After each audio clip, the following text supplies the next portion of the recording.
Ever since video games were able to be created by individual people and not just huge development teams, fans have been hard at work creating some impressive technological feats by single-handedly tackling all angles of video game production themselves. This has sparked the new indie phenomenon that has begun to compete even with mainstream video gaming. Their hard work and dedication has more than paid off in a new age where games can be created and sold online without the necessity of distributors or even console-based publishers. But there is a fine line separating this unique, creative indie content and what is considered to be a fan game. Fan games take existing games and either hack, modify, or reimagine them in a new way. Most gamers don't recognize what this really means and what it is they're actually supporting by playing fan games. Let's try and distance ourselves from the connections these fan games make by clinging to their mainstream clones. Let's forget about the online hubbub about these games and the reactions that follow. Let's even forget our own personal experience of playing some ourselves. Let's look at the core concepts with an open mind. Let's be honest about fan games.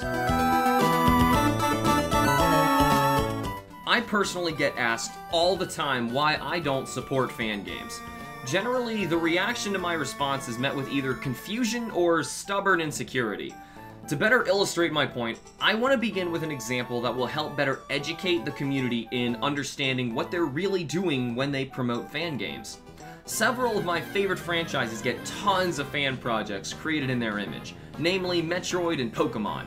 Pokemon has more fan games than I even care to count, but Metroid unanimously has a single favorite fan game that the fans have come to know and love, AM2R. We'll be focusing on AM2R and what it does to Metroid as an example, but keep in mind, my analysis also applies to nearly every other fan game or unofficial mod created from any franchise. Let's first discuss what AM2R really is, so we can get a better understanding of this example. AM2R stands for Another Metroid 2 Remake. Fans have wanted a remake of Metroid 2 for so long it has become a popular trend to remake the game. This particular remake was created by the developer known as Dr. M64. The original Metroid 2 was created for the Game Boy. It had limited music, dull pixel visuals, and hardware limitations that gave fans this urge to remake it using new standards. AM2R borrows absolutely no direct content from the original other than a few concepts, melodies, bosses, and of course Samus in order to remake this game for the PC. It has been met with such overwhelming praise and become so popular, it's truly astounding. The fan argument here for promoting this game is clear. He's created everything from the ground up, this is Dr. M64's own creation, and it's a fantastic Metroid game. Well, I hate to be the devil's advocate, but that ignorant logic just needs to face the facts. First off, Metroid, the franchise, doesn't belong to anyone but Nintendo.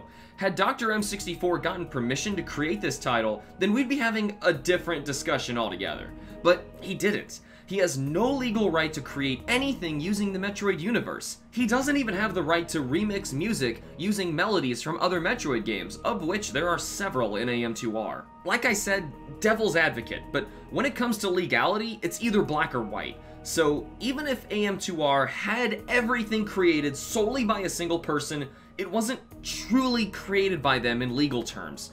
So when you take something without permission, that's stealing. And what AM2R steals is concept, characters, plot, and melodies. Now the second point needing mentioning here is that AM2R, much like other fan games, is completely free for download online. To which the fan base pleads, it's not even costing Nintendo any money. How can they denounce a game that has no impact on their sales whatsoever? To which, again, I must argue, this just simply is not true. Nintendo has every right to protect its public image and the image of its intellectual properties. Nintendo can't be responsible for the creations of the fan base, regardless of their intentions or their profits made off of the intellectual property, which is another huge legality problem altogether had AM2R had a price tag. But claiming that AM2R doesn't cost Nintendo money is another ignorant economic standpoint. It's no secret that AM2R was officially taken down by Nintendo because they had begun production on their own official remake of Metroid 2, Samus Returns. Had they not done anything to suppress this fan game, it would have hurt sales even more than it already has. Gamers no longer see Metroid as solely owned by Nintendo, but something they can take sides over. Some fans hold steadfast, claiming AM2R is the greatest Metroid game ever made. The reaction to AM2R's online takedown has only villainized Nintendo in the eyes of loyal players who don't fully understand the legalities and ramifications of the situation caused by intellectual theft, especially one so similar to an actual product that was in development by the company itself. The fact that this trend has even sprouted proves how sales can and will be affected by a fan base that is now loyal to a non-Nintendo endorsed game.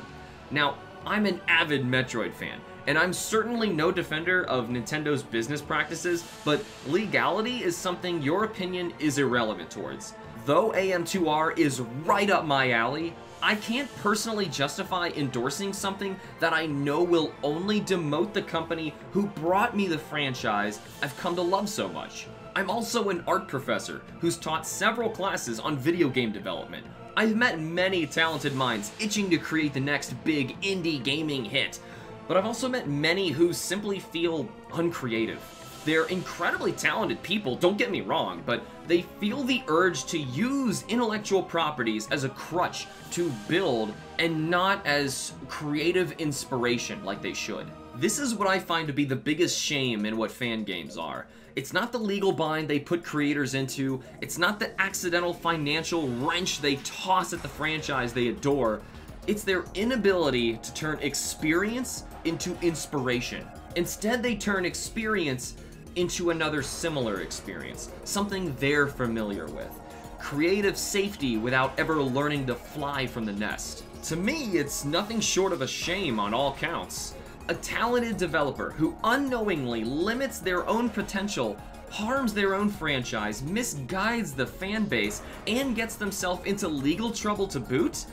There's nothing to gain from this fiasco, and the worst part is how defensive and ignorant the fan base becomes when presented with a fan game's creation. That being said, Dr. M64 is an incredibly talented guy with a lofty dream. The problem is he went about it in entirely the wrong way. Had he approached Nintendo showing off his talents and requesting their permission for AM2R?